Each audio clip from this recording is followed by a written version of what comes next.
Fala, Bills Mafia, Fernandoschmude aqui mais uma vez com o Leading the Charge, episódio 40, para falar muito de Buffalo Bills, para falar muito de free agency, do estado do elenco, né? Falar um pouquinho de draft também. E eu tenho um convidado mais do que especial hoje aqui comigo, Aaron Quinn, do Cover One, né? Parceiro de Cover One aí por muito tempo, cara que eu estou há bastante tempo tentando trazer e hoje finalmente deu certo. Vou trocar uma ideia com ele aqui em inglês, o pessoal que consegue aí compreender vai estar podendo aproveitar nesses primeiros 30 minutos aí. E nos 30 minutos finais eu vou estar, então, fazendo ali trazendo o bruto ali, a maior parte do conteúdo em português, para que o pessoal que não conseguiu pegar no inglês aí possa entender também e trocar uma ideia aqui através das perguntas no chat. Beleza, Bills Mafia? So, Aaron, glad to have you here, man. Thank you so much. Thank you. Welcome. I hope you said nice things about me in the intro, because I wouldn't know either way. Fernando, I wouldn't know. You could have said terrible things about me. No way. I just told them how much I wanted to have you here. Awesome. And how long it took, but finally you're here. So I'm glad to have you here today. So we can talk some Bills. And Brazilian Bills Mafia is excited, all right? Yes, it was painful the way we lost our last game, but I think after we settled down a little bit, and when we look at everything, and when we look how far Josh Allen has come, and how now we can really say, okay, we have a franchise quarterback, we have a true contender of a team. I think the future is exciting, Aaron. How do you see this situation after some weeks after this painful loss against the Chiefs again? Well, so to talk on that painful loss, it was something I really immediately had thought of. And I think earlier when we were offline, we were talking how a lot of the Brazilian Bills Mafia are from the 90s carryover, right? So you guys all went through the drought with the rest of us, right? Like all those years of drought in our adult lives.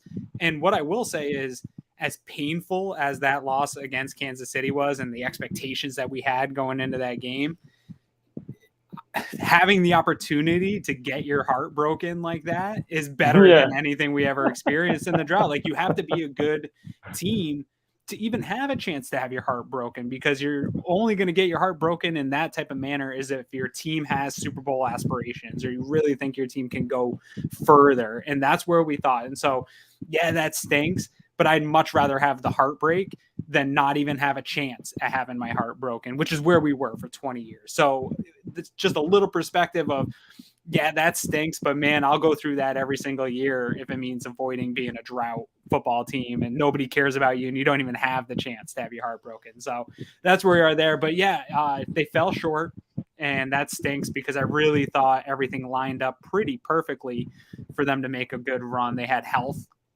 Outside of Tre'Davious White, you didn't lose a lot of guys for long-term health issues. You had it going into the playoffs, which is a thing you didn't have in 2020.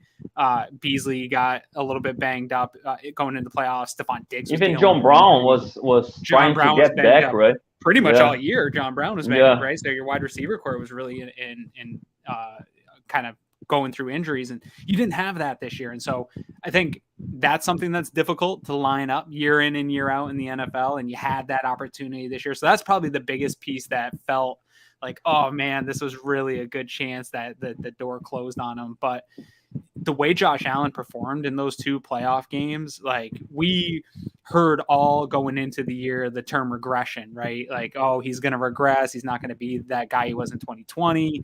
He can't play in front of fans. He proved that was not correct. Oh, he can't play in the cold. He proved that was not correct. He still just blasted through every hurdle people say he would have. And then he took it to another level to end the year. Like, I've seen him play fantastic and have really great games. He was the best quarterback in the world for 2 games in the playoffs. And I wish we could have seen more, because I think he would have continued on a historic playoff run there. So that's also sad, but it also lets you know that we got Josh Allen. As long as he's here, that window is wide open. And again, we were talking offline, as long as he's here, you're going to see a lot more Brazilian Bills Mafia. Yeah, how fun he is to watch. He's so fun. He's going to draw fans in from all over. Absolutely, Aaron, absolutely. We have some questions already here in the chat, all right? this is a good evening, okay? Boa noite is our good evening. And Luis is asking about Gronk. All right, what's true about Gronk? Well, the truth is Gronk is a free agent, and there was some talk about he possibly joining the Bills last year, right? Before he decided to get back to the Bucks. And now without Brady in the big picture, maybe the Bills are the favorites to land him if they want to. Aaron, how much would you like to have Gronk as tight end help? He's from the area, right? He's a Buffalo guy. Despite the past with the Patriots. And I even joked about our other franchise. Aaron is also a Bulls fan like me on NBA. And we went through this with Rondo, right? We need to take Rondo. I hated Rondo. Yes, we hated him because I think his past against the Bulls was even worse than one Gronk's chip shot against Tre'Davious White, right? I remember Rondo fighting Kirk Heinrich and other guys. So Gronk it's a really interesting one because he's obviously a Western New York native, went to high school right up the road here over in Williamsville, and obviously played for the Patriots, had great success, was a big part of those losses all throughout that Tom Brady era where we just couldn't stop him and Gronk. Like it was just an automatic, they were going to score touchdowns, they were going to move the ball on you, and that's frustrating. And then you add on it a very cheap shot. Probably his worst moment as a professional, the cheap shot on Tre'Davious White that gave Tre'Davious White a concussion. I agree with fans that that's an unforgivable thing, like, and that there's no place for that in football. And I think Gronk knows that. Bill Belichick even came out and said that he didn't like how that went. Like everyone universally agrees that's terrible, that what he did. But it was his one kind of terrible moment. Outside of that, Gronk has not been a cheap shot guy. He's not one of those guys really any other point in his 11-year Hall of Fame career.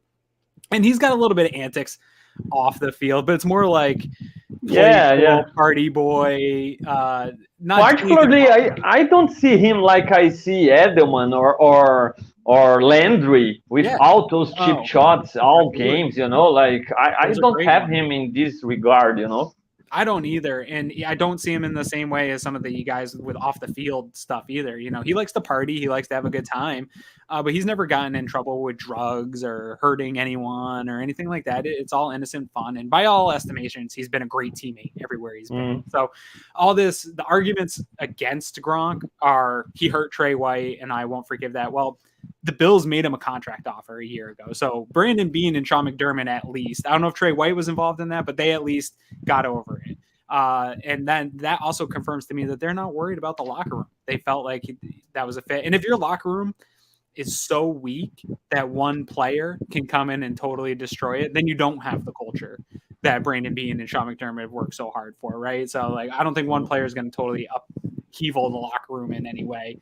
But then you look at what I care about is Bills need a tight end too. They really do. If something happens to Dawson Knox, it's a huge need. And it's something I want to see addressed in free agency. Now, I was looking at a different tier of guys because Bills don't have a ton of money, but say the Bills are a Super Bowl contender. So we talk about this a lot, Greg and I, on Cover One Buffalo, that now that you're a Super Bowl contender, this is really hard for us as Bills fans to realize that guys will take a discount to come chase for a Super Bowl ring, right? Like we've seen this happen. Guys want to play with Brady and take less money. The Bills are at that level now. And so now you do get to say, when you see Las Vegas's odds that Gronk is likely to join the Bills, and it's like, okay, well, maybe they can get a discount on him. And if that's true, if they can get a deal to get him to come back to his hometown team and play with Josh Allen for one more Super Bowl ring, he's still a super productive tight end, guys. I put out a tweet the other day, 6th most yards by a tight end in 2021 with 802 yards.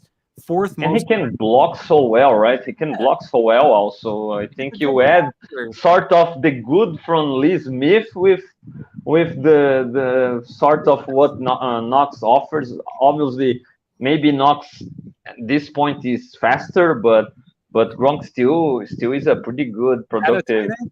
He had second most yards after catch per reception, which is something Bills fans really want, is yards after catch. Like he's still got all those talents. And this was just on 11 or 12 regular season games. He didn't even play the full regular season. Yeah, these types of numbers amongst tight ends. So he's very productive. And so if he wants to take less money and come chase a ring, I don't know. I think it'd be silly to not entertain it. I don't think it will end up happening. It's a fun offseason story. I bet more likely than not Gronk is going to retire now that Brady's gone. He already is retired once. He's been beaten up. He's got Super Bowl rings. He's got money, but he hasn't done it yet. He hasn't retired yet, and so that does leave the door open. And if he's going to play anywhere in the league to chase a ring, maybe it's here and maybe Cincinnati. I know he's talked about Joe Burrow being good at it. There's not a lot of other chances to hop on a team today and be a Super Bowl contender. And the Bills are a team with that need, a hometown team. So I get why it makes sense. Yeah, I agree. And I need to bring an old Garpak saying about he has a house in the area, right? Yeah. So who knows, right? I don't know. I mean, he's talked about how much he loves the area.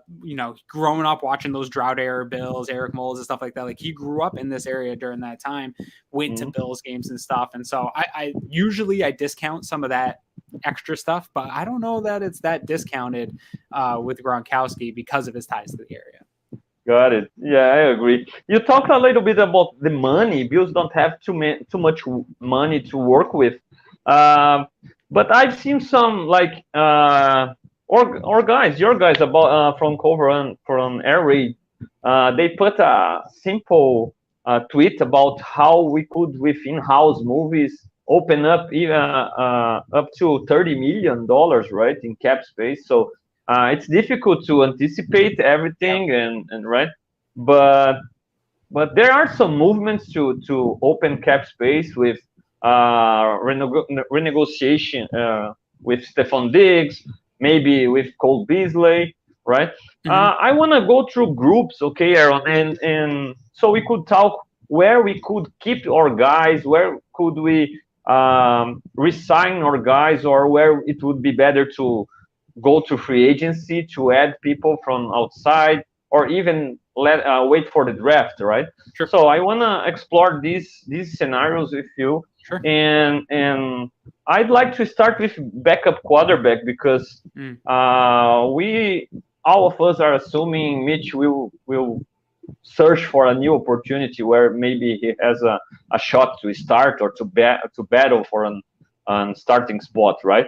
So we need a backup quarterback, and I know maybe there are other better options, but one guy that I always keep in mind when thinking about this backup quarterback spot is Tyrod Taylor. Yeah. A lot of people talk about Fitz, and I also like Fitz a lot, but I see Tyrod as a more maybe more realistic scenario because of he has a past with McDermott. McDermott knows the kind of professional he is. He knows Tyrod is a good professional. He's a solid leader.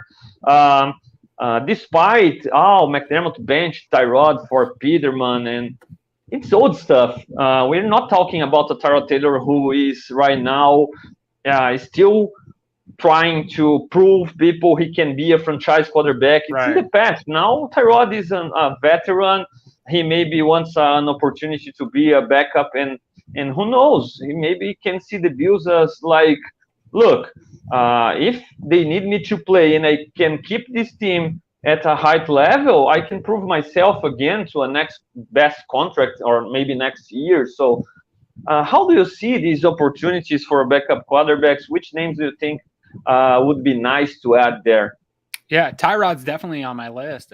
So he's 32 right now. He'll be 33 years old when the season comes up. So you're right. He's at the point in his career where he's really is he a bridge for a rookie type of a quarterback, or is he a backup to a guy like a Josh Allen, like a top flight quarterback in this league? So I think he's on that list.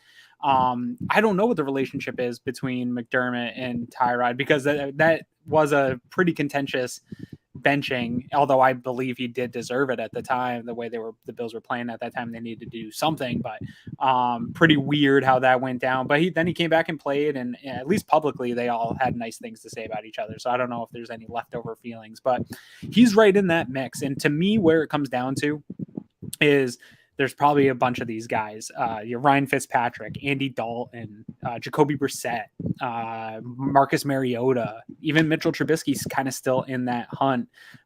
Some of these guys, Colt McCoy, any of those names, guys that are, maybe they could start on the worst franchises, but they're probably the best backups in the league. And any of those guys who don't get a job, it's a musical chairs thing. I think Brandon Beane puts out a number of, hey, this is what I'm willing to pay for a backup quarterback spot. And really whoever's left at the end of this musical chairs will give you an opportunity to come here and back up Josh Allen. And what we do know is it's a great spot to be. Mitch Trubisky didn't gain any value on the field this year by playing for the Bills, right? He never got any playing time. But what he did get was you were around Ken Dorsey, you were around Josh Allen, and there was positive information coming out about how good of a teammate you were in this type of situation. And that matters to franchises elsewhere. So I think it's a good place for a quarterback like that to come reset, be a part of a winning organization, and kind of just have your name out there that you're part of this winning team. And in the event that Josh Allen isn't able to make it through 17 game season, just the way he plays, if you have an opportunity to even just not even keep this team at a high level, but keep them as a team that can win those games, right? Like you don't have to be a quarterback that the team needs you to win, but that you can keep the team head above water and win the game for them or win the game with them. So all those guys on the list that I just rattled off, I'd be happy with any of them. I think any of them could win you football games in the NFL, but we'll be honest. Like if Josh Allen's out long-term, none of these guys are, they're taking this team right? anywhere. So it's not going to matter anyway. But I do think it's the best of that bunch that's left. I think Brandon Beane will have a contract number for you and say, hey, it's available to any one of you guys. And then to the other point, I do think they still have to continue late picks, things like that, to continue to look in the draft for the long-term version of the backup that they can have on a cheap rookie deal, that they don't have to worry about chasing this Mitchell Trubisky type guy year in and year out, where you just have a guy in the system. And maybe he's not the answer to Josh Allen, but it's a guy just like the Patriots used to do, where you saw Brian Hoyer come in, Ryan Mallett come in, year in, year out. They always had somebody, Matt Castle. I think the Bills are kind of in that area where they need to think about drafting a guy maybe every couple of years to see if they can get a guy in-house. Got it. All right. We've talked quarterback, we've talked tight ends. Let's keep on this side of the ball. And at running back, Motor, at the end of the year, established himself as our running back one, at least from between the options we had, right? Yeah. I've always been hyped on Motor, right? Since pre-draft. I remember Eric having a lot of film about Motor pre-draft, and I fell in love with the way he could make guys miss. So I always trust him a lot, and it was really fun to see him doing so well at the end of the year. On the other hand, I think Moss has been disappointing so far. I think a lot of people have been hyped on him, but he hasn't looked really good. How do you see this positional group, Aaron? Do you see the Bills making a solid investment at the position in free agency or in the draft? Or what do you think? How do you think the Bills will tackle this situation? Yeah, I think Motor did a great job for me establishing a floor of comfort as a running back one. And I think the nice thing that we saw towards the end of the year is he seems to play better the more touches he gets. So they got away from hey, we're going to go one series here, one series there, and take away from him. So I hope they continue that trend, because I do think he can be a productive enough running back in the NFL. So I hope he stays running back one. I agree with you. Zach Moss really regressed, I think, and I was high on him, and I thought he had a nice finish to the 2020 season. I thought that he had a pretty decent preseason and then just kind of regressed. So I don't know what happened there, and maybe they can fix that. I'm willing to give him a chance, have the roster spot on your rookie deal and see if you can bounce back. I'm open to that. But in case he doesn't, I think they need to address something at running back 3. I don't know if it'll be a substantial investment in that position, but I do think there's some names out there. I like J.D. McKissick, who played for Washington football team as a pass catching back, which I think offers something a little different than Singletary has. James White, we all know him very well from New England. I think would be a guy I would like to. I've wanted him here for a few years. I think they either need to find sort of a specialist, either a big time home run hitter, speedster, pass catching kind of third down back, or short yardage can do something with it. I don't care which one. Find a guy that has a special trait or special skill that you can use, and then let Motor get the bulk of the carries. And I think that's a good path going forward in 2023 or 2022, 2023. And then again, if they miss there, I think, I like to go the route of free agency to fill as many holes as possible. And I think Brandon Beane will. But if you can't, two positions that we know that you can fill almost instantly in the draft and get production is running back and wide receiver. Yeah. So I would be totally open, even mid to late round running back, take one of those guys and get him in as your third guy. And I haven't looked too deep at this class yet to give you any specific names, but there's always somebody. There's always a running back coming out that can definitely fill those roles. So running back's always deep. But I do think they'll bring in some bodies here to compete for that third running back spot and push for the second against Zach Moss. Yeah, I agree with you. I wouldn't like to spend too much money on this position in free agency, right? But one guy that I really love is Cordarrelle Patterson, man. Since last year, I've talked to Greg here, and I think he feels so many needs, because we've seen Isaiah McKenzie lining up as a running back in the playoffs sometimes, right? In the backfield to catch passes out of the backfield, and he even got a run here and there. But I think Cordarrelle could fit. He could replace Isaiah McKenzie in this role in the backfield, but also as the jet motion guy with his wide receiver pedigree. Yeah. As a returner, he offers you an all-pro returner, right? Absolutely, yeah. So he's one guy that I would look at and be tempted to invest a little bit of money. I don't know how much he's gonna get, right, and how much the Falcons will try to keep him. Right. But he's a nice guy to add to this offense. It would be fun to watch him alongside Josh, I agree. Yeah, I like him. I wanted him last year. I don't know what his number's going to be or where his interest is at. Maybe he's looking to chase the Super Bowl. Maybe he's one of those guys. You can get him a little bit cheaper to come here. But it's a tough one for me because it's a position I don't want to invest too much money in. But because of his versatility, maybe you pay him a little more than you would a different guy because he brings so much to the table. Absolutely. Okay, to finish the offensive side of the ball, we have O-line, right?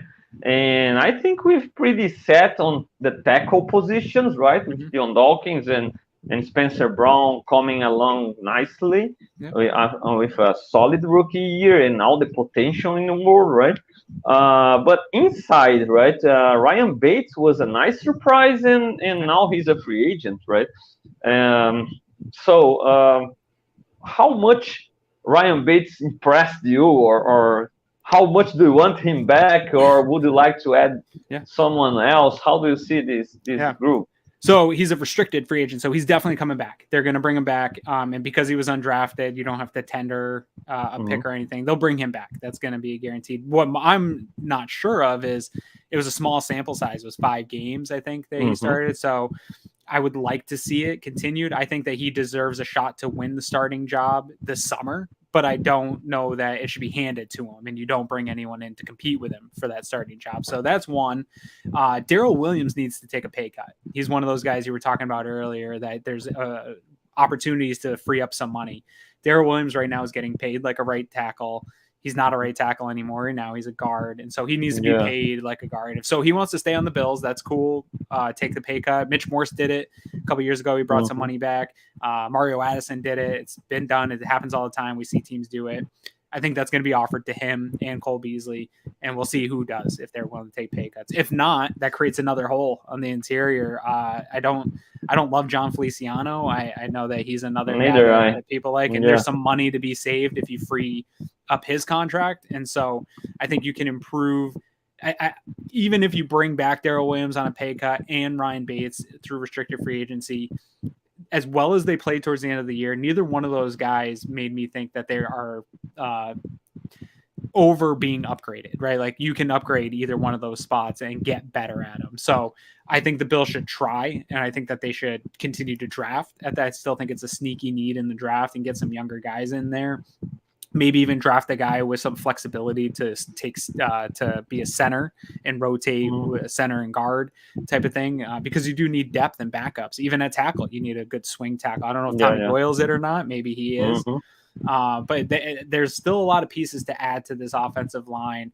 The nice thing is that I agree with you. I think you got the tackles pretty well solidified for your starters. Mitch Morse is only 29. I think people think he's older than he is. Only 29, and he's a really good player still. And so you got 3 spots really solidified. I think that you can shore up those other 2 guard spots with the guys you had last year. But if not, that'll be kind of an interesting thing to see what happens here over the next month in free agency, who takes a pay cut, who doesn't, those types of things. And if they bring anyone in to compete for those spots, I'll be interested to see. Got it. I've almost forgot the wide receivers, man. I think the question mark and the wide receiver group, or maybe the 2 question marks, is Isaiah McKenzie becoming a free agent, and Cole Beasley with his cap hit, and people are like, "Oh, Cole Beasley sucks now," or no, he had a good season. It wasn't an all-pro season, but it still was a solid season. He's still a guy who can move the chains, right? Yeah, so, and he was hurt too. He was hurt for like 5 weeks. He was all season long battling some kind of injuries, right? Playing through it. All right. So how do you see? Would you be okay cutting Cole Beasley, or do you see he taking a pay cut to stay? Because I don't know, man. Cole sounds like a proud guy, you know. I'm not so sure if he's okay taking this pay cut. Yeah. And I think there are plenty of directions to go at this wide receiver spot, because maybe round 1 in the draft you can have a solid option at wide receiver too, right? Yeah. Yeah, I think there's many options that could go. We got to wait for that shoe to drop with what happens with Cole Beasley. I would prefer if he takes the pay cut and stays, and then your starters are Stephon Diggs, Gabe Davis, Cole Beasley, and then still address it through. I would like to I'm not huge on Isaiah McKenzie. I know a lot of fans love Isaiah McKenzie. I think he's fun. I think he's really limited as if he's your wide receiver 4. He doesn't offer special teams. If he's not going to be a returner, he doesn't play special teams. And so he's very limited in holding a roster spot to be a jet sweep kind of guy, or just specifically against man coverage. I don't know that he's good enough to be your slot receiver full time. Maybe he is, and they bring him back and he proves me wrong. I'd be happy for him to prove me wrong, but I don't see it yet.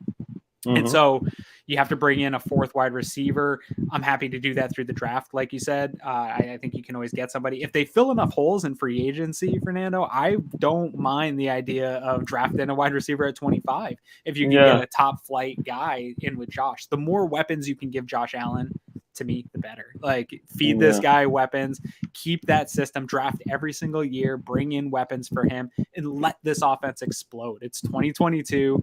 Offenses are exploding. We saw what this guy can do with given weapons. So I'm all about it. But yeah, I'd love to see Beasley back. I think he's still productive. I think he probably still has 1 or 2 productive seasons left in him. And you're not going to bring back Emmanuel Sanders. We think Gabe Davis is a true wide receiver too, but still, he's got a small sample size. He needs to continue to prove that as well. Continue to improve, right? Absolutely. And we saw Dawson Knox is an additional weapon when talking about this type of room. So just keep funnel Josh Allen in more and more weapons. I don't care how you get him. Just keep giving this guy weapons. Yeah, one guy that comes to mind when we talk wide receiver in the draft is that Alabama guy, you know? Jameson Williams, right? Williams, yeah. Yeah, because of the ACL, sort of like fall. Back in time, Willis McGahee kind of stuff, you know? Right. And I think maybe he could be a steal, right? If it pans out that with the recovery from his knee. And that's the nice thing is, like, the Bills could take him at 25 and not need him to rush back his injury and just say, hey, we can get through this with you, take your time to get recovered, and then come and be a dynamic receiver for us, halfway through the season or next year. Yeah, absolutely. Oh, and today there was a talk about sending the first pick for DK Metcalf. What do you think about this? That's tough for me. I like DK. I didn't like him in the draft process, and he proved me wrong. He is one of the takes that I'll definitely take back. I don't want to give up a pick for him. I think wide receiver is too deep every single year now. Going forward, it's just every year in college football, there's great wide receivers coming out in the draft. You just got to find them and get them on your team. But I don't know that I'd give up a pick for him because he's going to want a big contract soon. I'd rather get a guy in on a cheap deal and let him earn that contract on his rookie deal. Got it. Yeah, especially needing to take care of Diggs also, right? Because he deserves a new deal, right? Yeah, Absolutely. okay, let's switch sides because I'm taking too much time. I don't want to take all your time, my goodness. So, João Paulo asked here, Aquil, about our defensive line, you know. Yeah. What do you think is going to happen with our D-line veterans? So Jerry Hughes is a free agent. Harrison Phillips is a free agent. I think Harrison Phillips finished the year really well, right? Playing really good football and forming a nice pair with Ed Oliver, right? So I'd love to bring him back, man. And even Jerry, man, when I see that 13 seconds and that pass to Gronk, and we really rushed just 3 because Edson was a spy, right? And if we had somewhat made Mahomes look at Kelsey and see, look, Kelsey's covered, I need to go to another read, Jerry Hughes would have sacked him on that play because he was this close. And I know I've talked this on Twitter, like Jerry is the new Kelsey with the king of almost sack, you know. Yeah. But it was so sad, man, because Jerry Hughes was really this near making a game-winning play in our most important game, and it would be awesome. I love Jerry Hughes, and the guy is an all-time Bill now because of his place in the list of sacks in the history of the franchise, right? Mm-hmm. So I think he's still pretty good. I think there aren't many guys who will be added and be real upgrades over Jerry. I think we hope our young guys step up and keep developing, and at some point starts to have a bigger impact. Okay, and we have 3 tickets for that in Epeneza, in Rousseau and Boogie. I'm a big Boogie fan. I think in few snaps he showed some potential. Sometimes I think he's a little bit of on and off, sort of like Mario, you know, like when he's on, he's powerful, he's problems for opposing offensive line, but sometimes he needs to take some time off, you know. Yeah. So how do you see? I think I would love to add Von Miller, you know, the guy is awesome, has been forever, but how realistic is it? And if you're not talking like top-notch guys like Von Miller, who else could come in and be better than Jerry in a rotation? Yeah, no, that's where I'm at. Is I don't think the Bills are going to spend a ton of money in free agency on edge. If there's a spot to spend a ton of money, it's edge. So if there was a splash free agent pickup that Brandon Beane had in mind, it'd be there. The other thing I think keep an eye out on for, I think Brandon Beane's itching to make a trade. He's less conservative than people think. So there might be an edge out there, you know, Danielle Hunter from Minnesota type of thing that's looking to get out of that last year of his deal with the team, and maybe Brandon Beane's looking to make a move. But without assuming those things, when I look at free agency, Jerry's as productive as anyone in free agency available. He doesn't have the total sack numbers, but if you're one of those people that just looks at sacks, you're going to look at Jerry and say like, oh, all right, we need to move on. I'm not one of those people. I believe pressures matter. I've put out all the stats. You can go check my Twitter. I've put out all the stats on why pressures impact quarterback play. And you look at this Bills team, and according to every metric, they were one of the best defenses in the entire NFL, no matter what metric you're choosing. And part of that is because of how they pressured the quarterback and what the type of pressure they got on the quarterback. And Jerry Hughes is a big part of that. And so I would be happy to bring him back, especially on a cheap deal, maybe a 1-year deal, one last chance at a ring. And part of this is emotional for me too. He's the only leftover from the drought era Bills that's made it through this McDermott regime. And he's come so close. I'd love to see him finish that chapter and get, you know, be able to be part of what he's put into this team. And so I'd love to see him stay. I know the team loves him. They'd love to have him around. He's still very productive. So I'm in favor of bringing him back. And if it's not him, it's going to be somebody that's similar in skill set to him, and you're going to be on a similar type deal. So I don't know that you're going to have a big improvement at that position. You're hoping that, like you said, the young guys develop.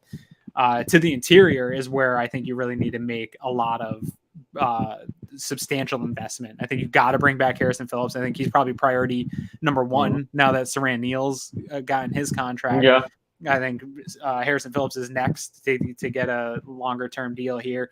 He's a process guy through and through, right? Like if you talk about what a player and the process looks like, it's Harrison Phillips. So they definitely want to bring him back. I'm sure of that.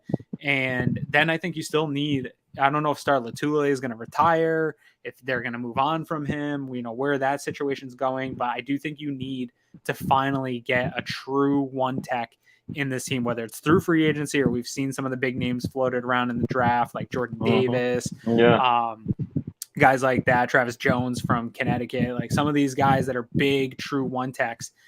The defense needs this. It's time to stop messing around and really put a real investment into that. And then, they might even need another defensive tackle just to keep that rotation. They like to have a healthy rotation. And right now, going into the season, we have maybe a Star Lotulelei, Ed Oliver, and Eli Ankow. And that's it. They definitely got to make some investment there. Got it. I think linebacker is pretty set, right? AJ at least for this year, Yeah, AJ Klein might be cut or renegotiated his contract because of his value. Right. I don't see him being cut because I think he's one of the guys that McDermott really trusts, and he's comfortable if Milano or Jermaine Edmonds can play. He's comfortable with, AJ is experienced. He knows the defense. He's been with me for a long time, so I don't see he flat out cutting AJ Klein. I can see Klein getting cut, being told, hey, if you want to go find that money in free agency, go for it. But he won't. Yeah. He will not find that money and then coming back on a cheaper, more realistic deal. I agree. I think not just the money, but the situation for him, right? I think he won't find a better situation for him than under McDermott. Right. And even Dodson was brought back, and I like Dodson. I think he has some potential. He's athletic, and he's got some snaps also, even as a starter, some here and there sometimes. So I'm okay with this group. But cornerback two has been. I think we've tried to stay with Levi as long as we could, and I think he did a good job. I don't think it's fair to expect more from Levi, because he has physical limitations. There was a reason he fell out of the draft and became an undrafted free agent. I think Dane Jackson is sort of the same kind of player. There was a reason he was a late round pick, and he did great in the circumstances he was put in, but it's hard to expect more from them. It's tough to expect them to cover Tyreek Hills of the world one-on-one and run with them, right? I think it's unfair. So cornerback two might be the position we really would like to add something special, or maybe round one, maybe free agents. How do you see that? Maybe the former Panther cornerback that is becoming a free agent. I forgot his name now. Bradbury or Dante Jackson. Dante Jackson. He's really fast and has the pedigree, has experience. He's a little bit of a boom or bust player, but I think athletically and about the experience, he has all we need to pair with Trey. Even though we need to be a little bit worried about Trey White coming back of injuries also. Right. So how do you see this situation, Aaron? Yeah, so it's difficult because I don't think Trey starts the year. I think he's going to be, at least on the PUP list to start the year, and maybe not on the PUP list, but he's not going to come out and start right away. So you need to piece something together. Now, Levi and Dane did a pretty good job getting through this year. Again, by every metric, even regardless of the quarterbacks that they played this year, they did a pretty good job piecing that together. Now, that's not a plan for long-term success. I'd be happy to bring Levi back if the deal was reasonable. The numbers that are being floated around out there for his value seem crazy to me, and I hope he gets that somewhere else, but not with the Bills. I think there's plenty of options to address this. There's a lot of guys in free agency. You mentioned Dante Jackson, Sidney Jones, former round one pick, is out there. Michaela Weatherspoon's out there. James Bradbury, who was a part of the front office that drafted him. McDermott was there in Carolina. He's in New York now and is a possible trade candidate. That's another place you could go. And then the draft is loaded with guys, and you hope one of these guys can maybe fall to at 25. And so I do think substantial investments are made at cornerback. You might even see them getting Dante Jackson and drafting, one of the top 2 rounds here, another cornerback to compete and adding depth there, because this is a passing lead. You need multiple guys to solidify your depth at this position in case one goes down, or in case Trey's recovery isn't going the way you think it is. And maybe you have to go 8 weeks, 9 weeks into the season until he's fully ready to get going into this next year. And so you really have a Super Bowl window. And so I'm really willing to invest as much as you can to add as much depth as you can, because we're talking, hey, defensive line, you can kind of piece that together, right? Middle linebackers, good. Safeties, we don't even have to talk about safeties. Yeah. We're good there for a couple of years. Yeah, absolutely. A couple of all-pro safeties there. Yeah. And so you have a top defense, but the one position that's in question is his cornerback position. So go all out and give it the investment that it deserves. I agree, man. I think sometimes you want to be a little bit more aggressive. Yeah. Maybe blitzing, or not all the time. We know how McDermott's defense works, but you also can't be so afraid of the opposing offense that you need to avoid all kind of pressures and play it too vanilla, and maybe having this kind of pedigree at the position, more speed, more athletic ability with these guys can allow you to be a little bit more aggressive and play those speedsters one-on-one, right? And you really need this investment. To finish this look, Aaron, punter, man. We don't have a punter, we have a holder, right? So how do you see this Matt Hack situation? Because he really scared the heck of me after that game. He couldn't hit a single punt, man, and yeah, he does a great job holding the ball, but right, you kind of expect your holder to do his job, like at least decently, right. So Matt Hack has a bonus, right, to receive now in March, I think, and you can save some money also, maybe drafting another guy there. Then there is the counterpoint of Bass being a young guy and you wanting to pair him with a more experienced punter, maybe.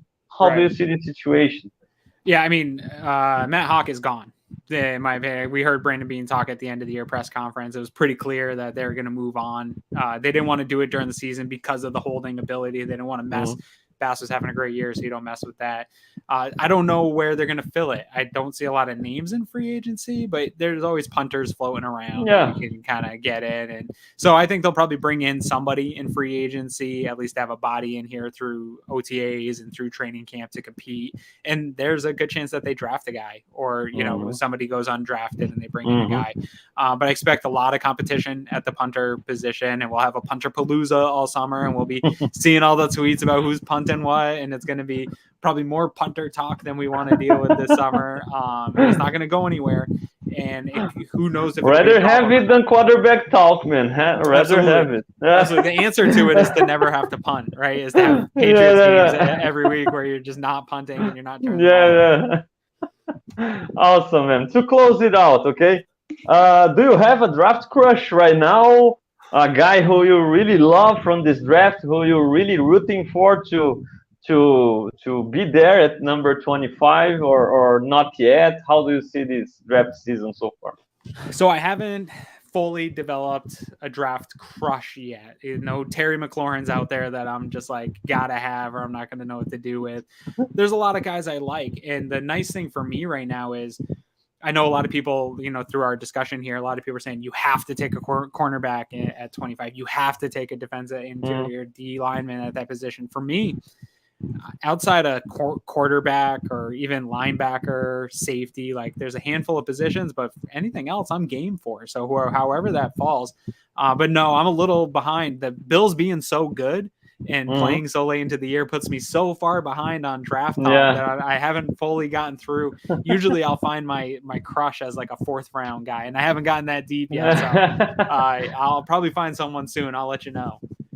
Awesome, man. Thank you so much, Aaron. It was a blast to have you here today, man. I really appreciate 15 minutes more than I asked you. I appreciate you being patient with me, and I'm sure Bills Mafia here in Brazil enjoyed to have you here, and the doors of this Leading the Charge will always be open for you, right? I appreciate that very much, man. And now we need to root for our Bulls, right? Our Bulls are in a row, right? They need to get their guys back to make a splash in the playoffs, right? I'm excited. Big game tonight against the Heat, so we'll see. Yeah, it's a special game. That's right. All right, man. Thank you very much. I will continue here with our guys here from Brazil in Portuguese now. All right, but I really appreciate your being here and all this stuff. See ya, man. Thanks, guys. Beleza, galera? Esse foi o Aaron Quinn, gente fina demais aí, parceiro de Cover One de longa data aí, né? Que a gente trabalhava junto ali no Cover One. Um dos caras aí que sempre me ajudou muito lá desde o início, quando eu comecei lá no Cover One. É um cara, gente fina demais e sabe muito também de Bills, e aí compartilhou um pouco das opiniões dele aí com a gente. Vou estar trazendo um pouco aí, traduzindo algumas coisas, né, e adicionando, de repente, alguma opinião minha. Galera que conseguiu acompanhar em inglês de boa, de repente já não vai ter muita coisa adicionada, né? Vou, de repente, dar uma opinada aqui e ali, mas o grosso, né, já foi falado aí. Galera que não conseguiu pegar no inglês ali vai poder estar ouvindo mais agora em português. E, óbvio, peço que vocês deixem as perguntas, a interação aí, que a gente vai conversar bastante agora. Primeiro, aquele pit stop aqui, aquela parada para deixar aqui na tela, né, o Pix aqui, tá? Quero agradecer a galera que já fez um Pix aí para mim, né, através por causa do canal aqui, né? Sou muito grato a todo mundo que já colaborou através do Pix, gente. Vocês continuam dando condições para mim de investir meu tempo aí para estar trazendo conteúdo sobre os Bills em português, né? Óbvio, agora com a temporada, com a off-season, por enquanto um pouco menos, não está sendo aquela coisa dos 2 vídeos semanais, mas sempre tentando trazer algum conteúdo legal aí. Não sou de ficar enchendo linguiça, tá, gente? Fazer vídeo por qualquer coisa, né? Então, se não for para falar algo que realmente eu acredito que seja produtivo para trazer para a galera, eu acabo não fazendo nem o vídeo aí para ficar só enchendo linguiça, né? Mas então, sempre que possível, vou estar trazendo. Agora, essa semana tem Combine, então daqui a pouco vai ter mais conversa de draft, vai ter mais conversa da Free Agency, que vai abrir ali na metade de março, e a gente vai poder falar bastante coisa aí sobre as movimentações dos Bills. Tá aí o Pix na tela, quem quiser ajudar é muito bem-vindo, quem não quiser, quem não puder, tá tranquilo, deixa seu like aí, se inscreve no canal, né, e já tá me ajudando demais a continuar tocando o Leading the Charge aqui em português para toda a Bills Mafia BR aí. Beleza, galera? Então vamos lá. Eu quero agradecer a participação de toda a galera que está aqui no chat, né? Desculpa se teve alguma coisa que eu não perguntei aqui. O Felipe estava perguntando se o Gronk quer continuar jogando. Por enquanto, sim, cara. Não tem nada garantido da aposentadoria dele. Pode ser que ele se aposente, né? Mas os Bills são os favoritos se ele continuar jogando para continuar. O João Paulo falou que o Knox daqui a pouco deve precisar de um contrato e ganhar um bom dinheiro. De qualquer forma, o Gronk não seria um contrato de mais de um ano, né, João Paulo? Seria um investimento curto prazo, um aninho ali, não iria influenciar em nada as renovações da galera aí para os anos seguintes, né? Vamos lá, boa noite aí para o Franklin também. Ken Print, Josh Allen MVP, é isso aí. Galera aí participando. Giants are releasing Bradbury, o Valdir colocou aqui. O Eikio falando ali da possibilidade de troca pelo Bradbury, né? Eu acho que o Bradbury é um cara que talvez vai ser um pouco caro pro Bills, tá? Eu acho isso, tá, Valdir? Ele foi uma contratação... Foi um cara que eu fiquei surpreso dos Bills não tentarem contratá-lo quando ele virou free agent lá do Carolina Panthers, ó, pela conexão óbvia ali, né? Do Bean ter sido grande parte integral ali do front office que draftou o Bradbury. mas aí ele assinou um contrato legal lá com o Giants, ficou um pouco mais explicado dele não estar numa faixa de preço ali que os Bills estavam dispostos a pagar. Vamos ver dessa vez, né? É um nome que pode pintar. Eu confesso que prefiro o Jackson lá, né? Que é um cara mais veloz ali, um cara que gosto mais, tá? O pessoal falando do Meta Raiza, né? O Panther, né? Um Panther sinistro, quero muito, e até vale um terceiro ou quarto round. Tem o João Paulo falando disso. O problema que eu vi do Araiza, né? E o Valdir também colocou ele aqui, os caras chamam de Punt God, né? O deus do punch. O problema é que ele também era kicker, né? Na equipe dele, né? Então ele não tem experiência de holder, né? Que é algo que os Bills valorizam. Então, assim, como seria ele para ser o holder, né? Então, também já comentei, né, gente, que, sei lá, né, supostamente não é para o cara ser tão difícil assim ser um holder decente, né? Então, é de se ficar de olho. Mas, sinceramente, cara, eu gastar a terceira ou quarta rodada num punter, eu tô fora. Sinceramente, prefiro deixar para pegar lá undrafted, pegar lá no final, a sétima rodada, gastar a terceira, quarta rodada em punter e kicker. Tô completamente fora, tá? Não, principalmente punter não me pega numa escolha tão alta assim, não. Beleza? Bom, troquei essa ideia com o Aaron Quinn. Falei primeiro de backups quarterbacks, né? Quarterbacks reservas, né? Os Bills vão precisar de um quarterback reserva novo, muito provavelmente, já que o Mitch Trubisky deve seguir sua vida em alguma oportunidade melhor, em que ele tem uma chance de brigar pela posição titular, né? Muita gente até fala no Giants, pela conexão com o Dable, né? E mencionei como gosto do Tyrod Taylor para essa posição, né? Eu acho que o Tyrod Taylor tem experiência, é um cara que nos últimos 2 anos deu azar ali com lesões, até o pulmão do cara, os caras perfuraram, né? Dando infiltração na costela, quer dizer, deu muito azar ali com lesões estranhas, mas quando jogou decentemente bem, como um bridge quarterback, e assim, já tem experiência com o McDermott, o relacionamento dos dois. O próprio Aaron mencionou, não sei como é que é o relacionamento dos dois, com aquele benching, né, com aquela vez que o McDermott colocou ele no banco contra o Peterman, com o Peterman sendo titular, mas de qualquer forma era um capitão da equipe, era um dos caras ali do grupo de líderes que o McDermott montou naquela época. É um cara que todo mundo sempre fala do profissional exemplar que é um cara que como o Aaron Quinn falou, a gente não precisa de um quarterback que vai ganhar jogos para nós, para ser o backup, até porque se a gente perdeu o Josh Allen, a gente sabe que a vaca foi pro brejo, né? A gente precisa de um cara que não perca, que faça o básico ali. E a gente sabe que o Tyrod Taylor é um cara que sabe cuidar da bola, é um cara que tem uma certa mobilidade para que você possa chamar algumas jogadas que você chamaria com o Josh Allen, você pode chamar para o Tyrod Taylor, né? Então, é um cara que eu gosto na posição de backup dos Bills. Não é um cara que eu quero que venha para ser, tá louco, Fernando, chega de taroteiro, não sei o quê. Eu não quero que ele veja um snap, assim como o Trubisky não viu, tá? E não só ele, como nenhum backup quarterback. Eu quero ver o Josh Allen jogar todos os jogos bem e só ver o backup entrando para finalizar jogos já ganhos, né? Mas como você precisa ter um backup ali para, de repente, quando precisar, manter teu time, pelo menos não perder o jogo para ti, é um nome que eu gosto, né? E aí o Aaron Quinn mencionou ali, o Aaron mencionou outros nomes como Colt McCoy, quem mais que ele mencionou? Andy Dalton, né? Ele mencionou alguns outros nomes ali que podem vir e fazer esse papel também, nomes os quais eu confesso que eu tenho o Tyrod Taylor sobre essas opções, prefiro o Tyrod do que essas opções ali, tá?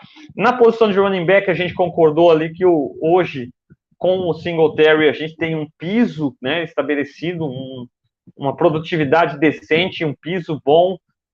O Aaron mencionou a importância do Singletary começar a ter mais snaps e não ficar entrando e saindo, né? Uma série ele joga, outra série ele não joga.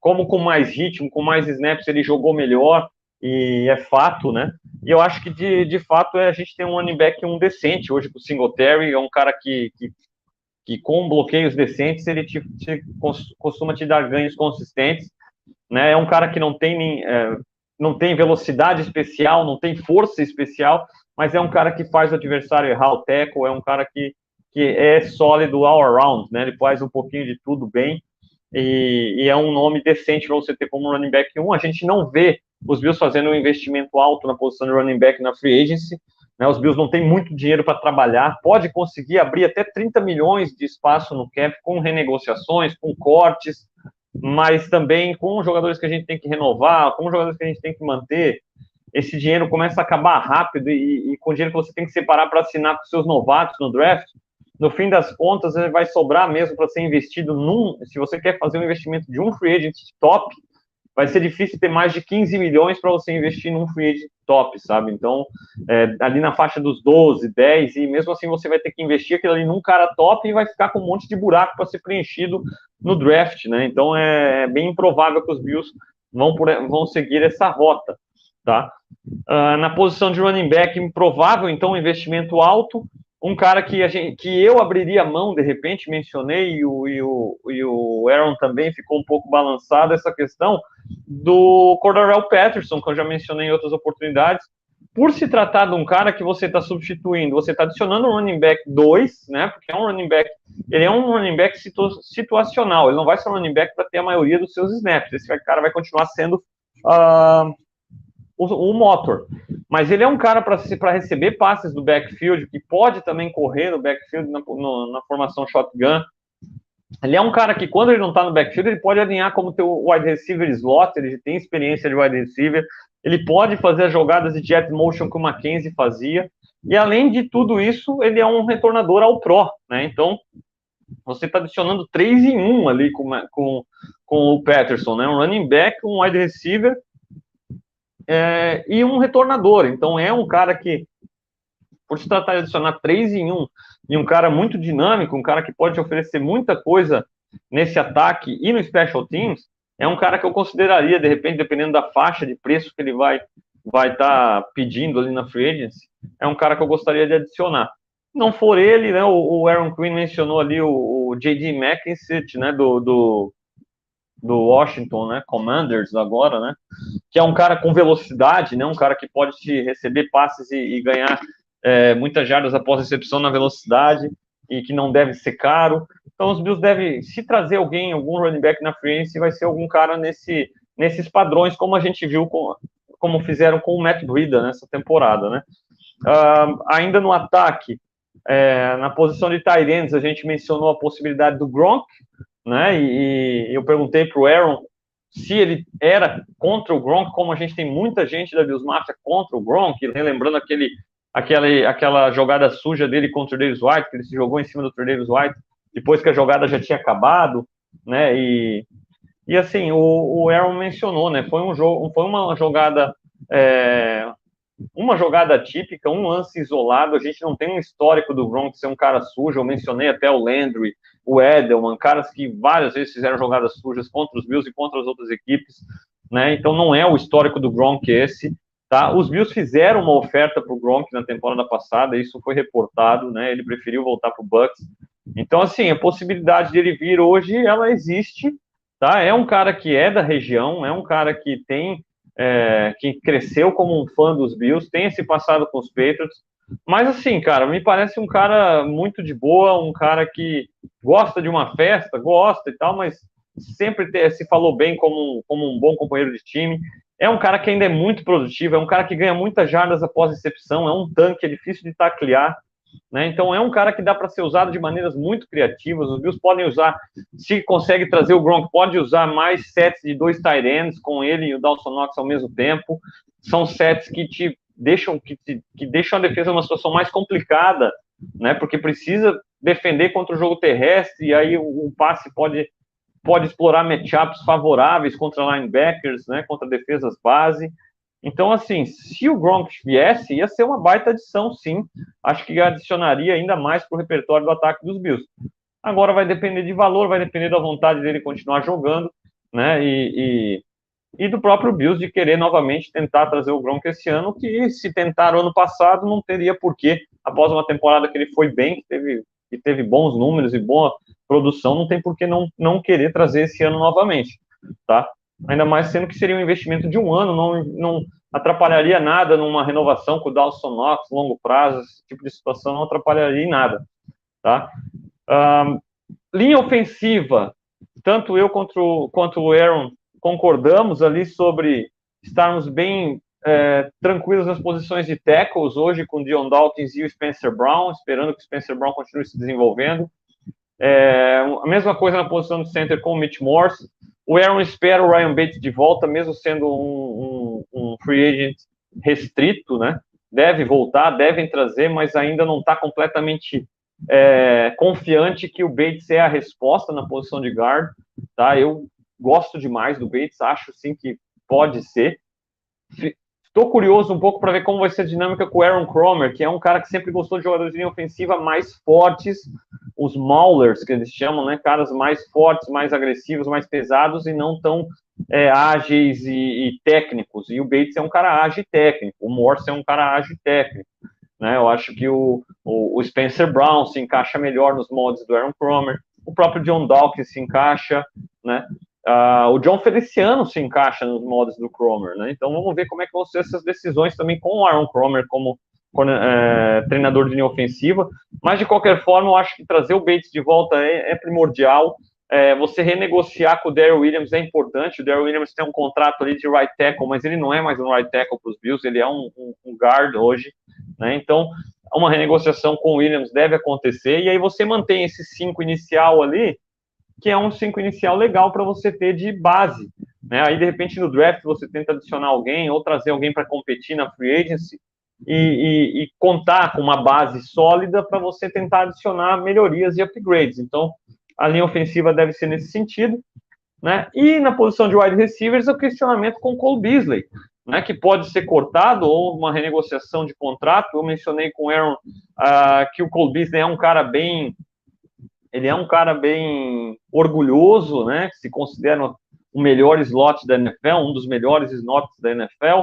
De fato já foi, né, na temporada de All-Pro. Na última temporada jogou meio baleado muitas vezes.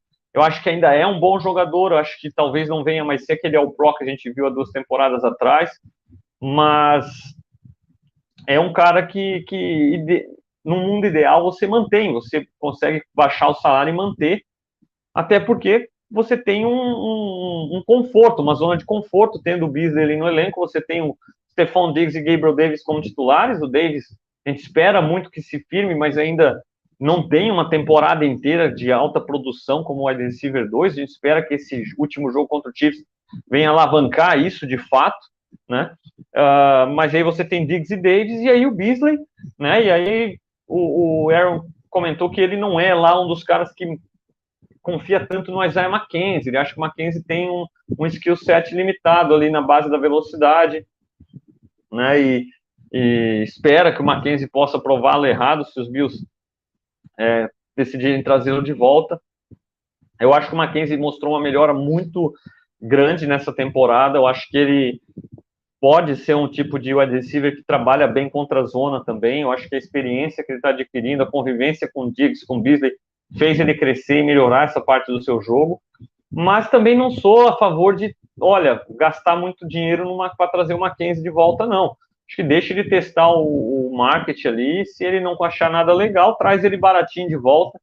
Até porque, como eu falei, eu prefiro 1000 vezes trazer um Cordarrelle Patterson, trazer ele para ser running back, para ser wide receiver no lugar do McKenzie, para ser retornador, né? Algo que o McKenzie também falhou, né? Nas possibilidades que teve como retornador, não conseguiu cuidar da bola. Então, acho que dessa maneira eu vejo como lidar com o McKenzie na free agency. Eu acho que se for para investir, prefiro investir num Patterson, prefiro investir em outras áreas. E eu acho que o Beasley ainda é uma válvula de escape bem legal, é um cara que o Allen confia muito, principalmente em terceiras descidas, consegue first downs, não te oferece jardas após recepção. Eu penso que, assim, gostaria que mantesse cortando, baixando o salário. Se precisar cortar, também não é o fim do mundo. Eu vejo hoje, assim, a situação do Cole Beasley. Seria legal mantê-lo? Seria legal tê-lo ainda contribuindo? Seria. Mas não é o fim do mundo se a gente perder, até porque a gente pode investir também no draft, na posição de wide receiver e adicionar mais velocidade nesse ataque, né?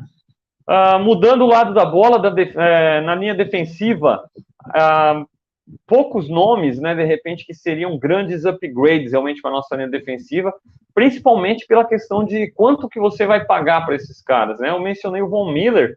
Eu amaria trazer o Von Miller para os Bills. Tá? É um cara que, apesar de ser um veterano já, é um cara muito produtivo, um cara que sempre chegou no quarterback, um cara que faz a diferença e fez novamente em favor do Rams campeão, né? Mas os Bills vai ter dinheiro para trazer o Von Miller? eu acho improvável, eu acho difícil, tá? Eu acho difícil os Bills conseguirem trazer, se traz um Von Miller, vai acabar não tendo dinheiro para várias outras needs ali, para tampar vários outros buracos, e vai para o draft cheio de buracos. Então, é improvável, né? E aí, do grupo na faixa de valores ali que você pode trazer de volta, o Jerry Hughes continua sendo uma opção muito viável, principalmente porque é um cara que pode dar um desconto para continuar mais um ano em Buffalo, né? Continuar na rotação. Ele foi o nosso defensive end que mais jogou, mesmo jogando um pouquinho mais dos 50% dos snaps. Ele foi nosso defensive end que mais produziu, não em sacks, mas em pressões, né?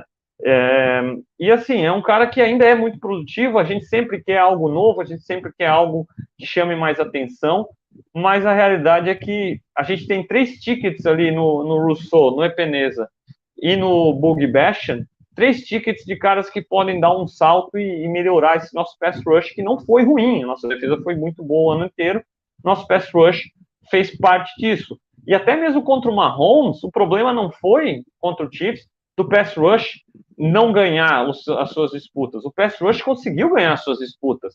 O Mahomes que conseguiu fugir do pocket, conseguiu evitar que os caras finalizassem, mas os duelos contra a linha ofensiva dos Chiefs, o nosso pass rush ganhou em diversas vezes. Foram poucas vezes que o Mahomes pôde sentar num pocket tranquilo, escanear o campo e fazer as jogadas. Não, ele ganhou tempo com as pernas e fez as jogadas, ou correu com a bola. Então, assim, nossa rotação estava chegando, então não é uma linha defensiva ruim. Eu acho que Harrison Phillips é uma prioridade, o Aaron Quinn mencionou e concordou e falou da prioridade de trazer o Harrison Phillips de volta, porque no interior a gente tem Ed Oliver, a gente tem um Star Today que pode ser que se aposente, que pode ser que seja cortado, né? E o Uncool, né? Que é o jogador que estava no practice squad, a gente não tem mais ninguém, né? O Justin Zimmer estava machucado, né? Machucou o joelho, então assim, a gente não tem os jogadores no interior. Então, assim, uma grande oportunidade talvez no draft, né? E aí tem lá o defensive tackle de Geórgia lá, que é um baita do nose tackle lá, né? Para resolver esse problema ali da nossa falta do nose tackle ali no meio da defesa. Mas, assim, Harrison Phillips trazer de volta, fazer esse par dele com o Ed Oliver, e aí você buscar oportunidades para jogar por trás desses dois, seria o ideal no interior da linha. Nas laterais, você tem esses 3 jogadores jovens em Epenesa, Rousseau e Boogie Basham, que você espera que façam melhoras, você vai dar oportunidades para que eles mostrem melhoras, você gastou capital no draft, você vai dar oportunidades para esses caras. Eu acho que eles já mostraram coisas promissoras nesse primeiro ano de Boogie e de Rousseau, e o próprio Epenesa teve poucos snaps, mesmo na segunda temporada, mas no começo, quando estava tendo mais snaps, estava chegando no quarterback, então tenho confiança que ele possa, sim, ser um jogador interessante, tá? Mas você precisa de mais um cara para rotacionar com eles, e aí eu acho que o Jerry Hughes ainda é um nome que pode dar conta do recado. Outros nomes que vão estar disponíveis, talvez o Ogba, do Miami Dolphins, é um cara nos moldes ali do que os Bills têm draftado, um defensive end maior, grande, né? O Emmanuel Ogba é um cara produtivo, foi produtivo em Miami, é um cara que seria legal nessa rotação e seria legal como titular aí com esses jovens jogadores, mas aí valor também, não sei como é que vai ficar. O Landry, lá do Titans, também está na free agency, mas é questão de valor, né? E até o Jadavion Clowney, né? Que é um cara que tem todo o potencial atlético do mundo, mas se machuca muito, não conseguiu ainda ser o que se esperava lá quando foi a primeira escolha geral, mas quem sabe numa rotação dessa, como é a dos Bills, quem sabe lá na estrutura que os Bills têm, que os Bills têm, que evita tantas lesões e que deixa os jogadores realmente no melhor da sua forma física, o Clowney não finalmente jogue num nível mais próximo do que se esperava, né, do que ele é capaz, né, de fazer. Então são alguns nomes interessantes para ficar de olho aí nessa posição de edge rusher, né.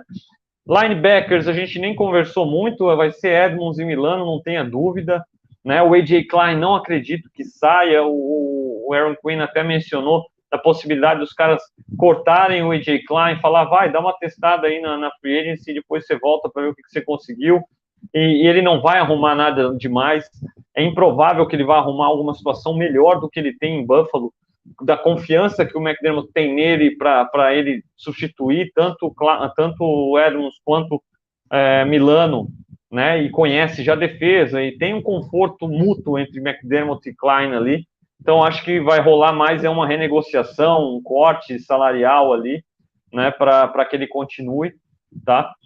E o próprio Tyrell Dodson renovou e também é um cara que já teve experiência, jogou alguns snaps como titular e tem um certo potencial ali para ser desenvolvido atrás de Edmonds e de Milano. E na secundária, né, a gente nem fala de safety, o Aaron Quinn não acredita que o Tre'Davious White vai estar pronto para o início da temporada, e ele até mencionou uma hipótese que eu achei interessante, dos Bills draftarem cedo o cornerback na primeira ou na segunda rodada e contratarem na free agency, fazerem as duas coisas, né, já que talvez o Tre'Davious White não esteja pronto tão cedo. Né, e aí tem o Dante Jackson, do Panthers, que é um nome que eu gosto demais, mas também não sei como é que vai ser o marketing, né? O marketing pode jogar o valor lá em cima. E há vários nomes aí no draft também que estão sendo mencionados aí para o Buffalo Bills na posição de cornerback. Eu acho que o investimento na posição de cornerback no round 1 ou mais tardar round 2 nesse draft tem que acontecer. Né? Eu mencionei a questão de achar que Levi Wallace e Dan Jackson são bons jogadores, mas com limitações que não vão serem supridas. Os caras não vão se tornar jogadores mais velozes, mais rápidos, mais fortes do que foram até hoje, sabe? Limitações atléticas que fizeram eles caírem nos seus respectivos drafts e que, apesar deles terem feito um bom papel jogando muito tempo aí sem o Tre'Davious White, vai ser aquilo ali. Na hora que você precisar ser agressivo, mandar uma cover zero blitz ali com os caras no mano a mano, a chance deles serem queimados é muito grande, né? Então eles precisam estar dentro de um sistema protegidos pelo sistema de defesa do McDermott. E quando é exigido a mais num mano a mano, a gente viu contra o Chiefs que a coisa pode ficar feia. Então os Bills precisam realmente de investimento nessa posição de cornerback. Espero que seja feito investimento na free agency e ou principalmente numa das 2 primeiras rodadas do draft nessa posição. E mencionei também com o Aaron Quinn a questão de que gostaria muito, talvez, de até investir em wide receiver no draft na primeira rodada. E mencionei o Jameson Williams, de Alabama, que é um wide receiver que machucou, que não, de maneira alguma, estaria disponível na escolha 25, mas pode ser que caia porque rompeu os ligamentos do joelho nessa temporada, não vai estar pronto para começar a temporada jogando, mas os Bills hoje estão numa situação de luxo, de que pode se dar o luxo de esperar, né, se identificar esse jogador como de fato um wide receiver que pode ser um diferenciadíssimo, e pelo que eu vi, que até aqui eu acredito nessa possibilidade, e até mencionei a questão do Willis McGahee lá atrás, né, lá para 2003, 2004, quando os Bills selecionaram o Willis McGahee no final da primeira rodada, ele não estando pronto para jogar, e vinha jogar só na segunda temporada, ficou a temporada toda fora, e se tornou um running back muito importante para nós, apesar de não gostar de Buffalo e sair de uma maneira muito conturbada depois. Eu acho que o investimento no Jameson Williams seria bem interessante, porque talvez você está draftando um wide receiver 1 que sobrou para você ali simplesmente pela lesão, né? Então, eu acho que os Bills fazerem o dever de casa nesse jogador pode se tornar um nome interessante, um nome que hoje eu gostaria talvez de ver os Bills investindo na primeira rodada. Basicamente foi isso a conversa com o Aaron Quinn, galera. Vou dar uma passada aqui nos comentários antes de fechar, batendo 1h15 quase de live aí, né? Muito obrigado a participação de todo mundo que está junto aí. E vamos lá. O Valdir aqui, holder decente, fala isso para o Romo. Né, cara? Por muito tempo tinha muito essa coisa do quarterback reserva ser o holder, né? A gente não vê mais isso rolar, né? Não vê mais isso acontecer, mas o Romo foi holder, né? E a gente viu no que deu também, né? O Rogério aqui, um abração pro Rogério. Acha que vão contratar para a OL, melhorou no final da temporada, mas ainda não é confiável. Pois é, Rogério, eu acho que a base tá decente, né? Trazer o Bates de volta, renegociar com o Darrell Williams, eu acho que você tem uma base decente, mas você precisa de peças de reposição, você precisa de competição, você precisa de reservas, né? Um swing tackle que possa entrar tanto na posição do Spencer Brown quanto na do Dion Dawkins, né? O Aaron Quinn até mencionou ali fugiu o nome do nosso tackle novato ali que estava fazendo esse papel ali, jogador late round. A gente não sabe se é a resposta para isso ainda, né? E é um cara que precisa de desenvolvimento, tá? Mas de qualquer forma, eu acho que draft nos rounds ali de terceiro, quarto round, você draftar interior da linha, um cara que possa jogar de center e guard, talvez, né? Contando que o John Feliciano vai ser cortado pela questão salarial, se confiar no Aaron Cromer, que volta como treinador da linha ofensiva e fez um papel e um trabalho muito legal da outra vez, é importante.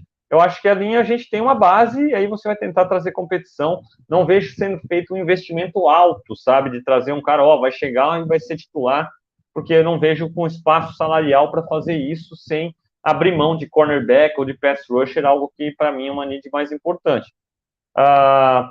Aí, o Valdir colocando, precisamos principalmente de guard center e CB2, tá aí, o Valdir. Sanders vai aposentar?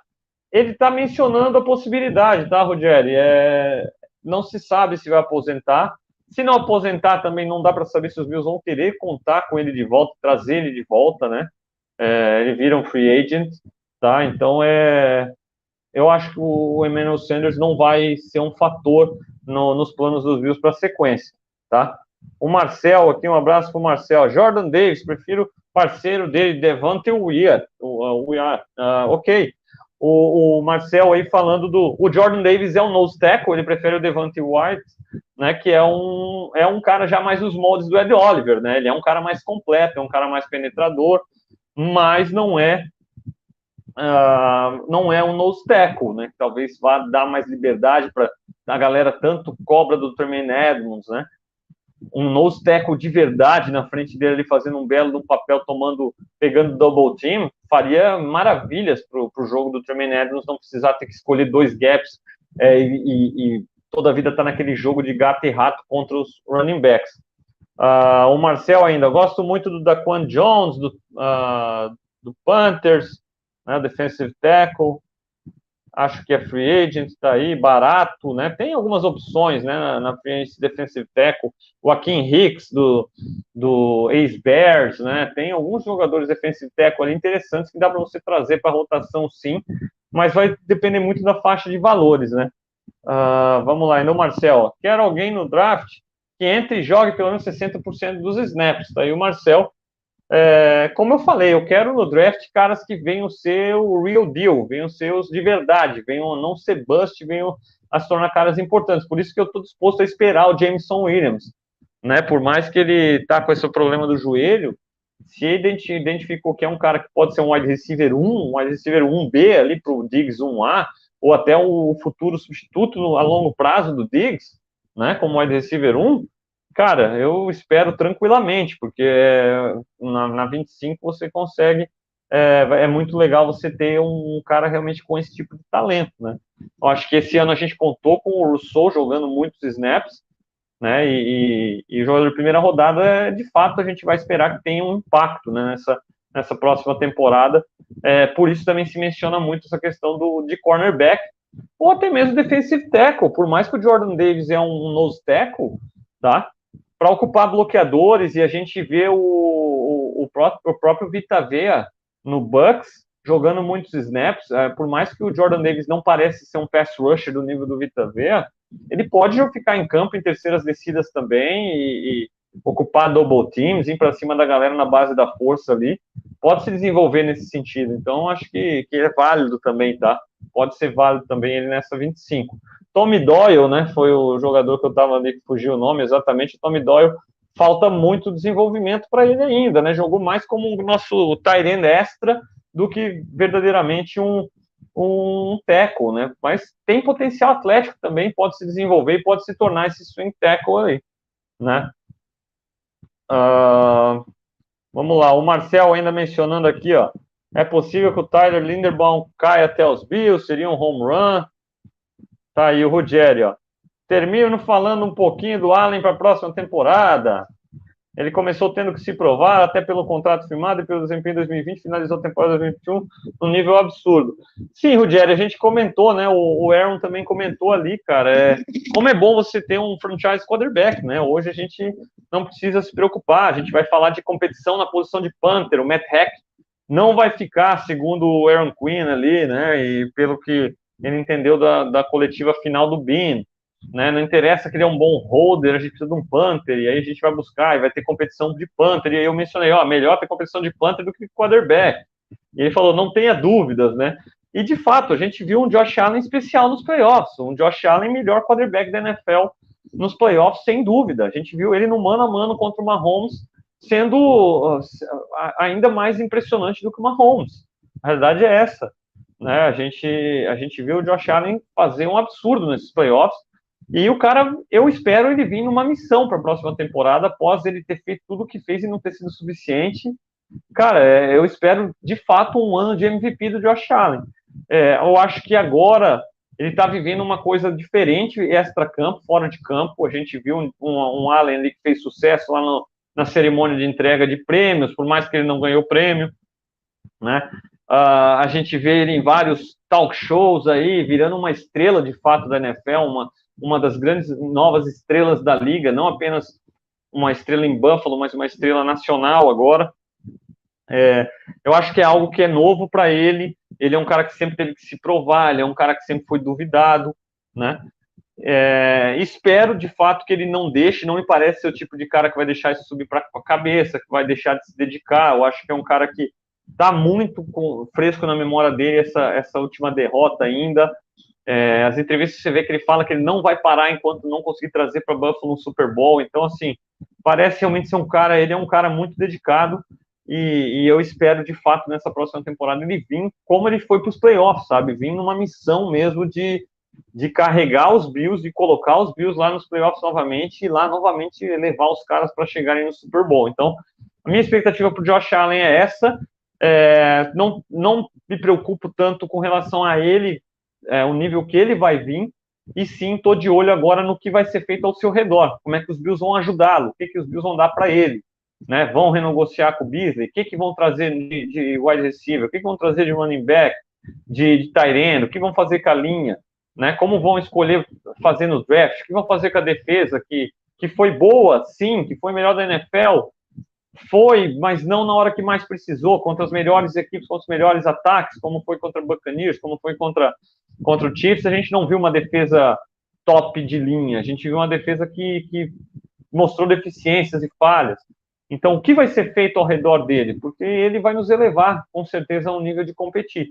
Mas a gente tem que parar realmente de desperdiçar, né? Afinal de contas, esses playoffs do Allen foi um playoffs histórico. Foram duas performances que nunca nenhum outro quarterback na história da liga conseguiu fazer nos playoffs, uma sequência tão absurda como ele fez, e ainda assim foi desperdiçada, né? Não foi o suficiente para os Bills vencerem. Então, ao redor do Josh Allen, McDermott, Bean, né, todos os envolvidos ali desperdiçaram uma sequência histórica do Josh Allen. Isso tem que parar o quanto antes, né? Então a gente espera que ele possa vir nessa missão para a próxima temporada, e que não seja desperdiçado realmente uma temporada absurda do Josh Allen, que pode vir a acontecer no próximo ano. Beleza, Ruggeri? O Marcel aqui ainda, só falta a nossa comissão técnica não atrapalhar para ganhar esse Super Bowl. É isso, cara. Eu acho que fica realmente a curiosidade para ver como que os caras vão reagir para esse ano, né, Marcel? Após o fiasco ali dos 13 segundos, né? Que possam ter aprendido a lição e possam vir melhores para esse ano, e que a gente possa continuar na evolução. Eu acho que os Bills de 2021 foram melhores do que os Bills de 2020, que já foram muito bons, né? E espero que esse crescimento continue. Tomara que os Bills consigam realmente acertar nas contratações ou nas escolhas no draft, para elevar ainda mais o patamar dessa equipe, e que a gente possa alcançar realmente esse objetivo final. Beleza, Mafia? Então é isso, batendo quase 1h25 aí de live, né? Troquei uma ideia bem legal com o Aaron Quinn, né? Trouxe para vocês agora em português o que a gente falou, interagi um pouco aí no draft com as perguntas. Quero agradecer a participação da galera que esteve junto. Quero agradecer você que está assistindo em outro momento aí, não pôde estar junto, mas está assistindo em outro momento. Quero agradecer toda a galera que já fez um Pix aqui, colaborou com o Leading the Charge, colaborou com o meu canal, né? Sou muito grato mesmo, vocês que proporcionam de eu poder estar dedicando o meu tempinho aí para estar produzindo conteúdo sobre os Bills, no tempo que eu podia estar dando uma aula, que eu podia estar dando um treino, mas eu estou aqui falando de Bills, né? Podia estar roubando, podia estar né, aquele papo, né? Mas não é isso, né? Eu estou aqui falando de Bills, e é um prazer. Então, muito obrigado a galera que colaborou através de um Pix aí com o canal. Leading the Charge 40 nessa segunda temporada aí. Em breve eu vou estar finalizando isso aí, resetando e começando a temporada 3. mas por enquanto aí, off-season, vou manter ainda essa segunda temporada aí rolando, né? Não sei ainda quando é a próxima live, vamos ficar de olho, essa semana tem Combine, a Free Agent abre ali na metade de março, então em breve eu vou estar vindo com mais live aí para falar de Free Agency, para falar de draft, né? E para continuar falando de Bills. Fiquem ligados aí. Me segue lá no @fernandoschmude no Twitter para ficar por dentro de tudo aí que eu estou produzindo sobre Bills. E se inscreve aí no canal, ativa o sininho, não vai perder nada aí, né, que eu produzo. Beleza, galera? Então, um grande abraço a todos aí, né? Um abração a todo mundo que participou. O Rogério mandou um abraço aqui, o Marcel mandou parabéns, que é isso, muito obrigado. Um abração para o Valdir, ó. Wide Right, Music City Miracle, 13 Seconds, não podemos ter outra frase como essas. É isso, né, Valdir? Mas cara, para você ver, né, Wide Right e Music City Miracle, tanto tempo atrás, né, cara, se serve de consolo, né, esses 13 segundos aí, parece que é fato, é um sinal de que a gente está novamente na briga, como a gente estava naquela época, né, então que não venha acontecer um próximo desses trágicos nomes aí, títulos, mas que venha de fato o nosso Super Bowl, não é isso? Então, um grande abraço a todos, até a próxima, Go Bills!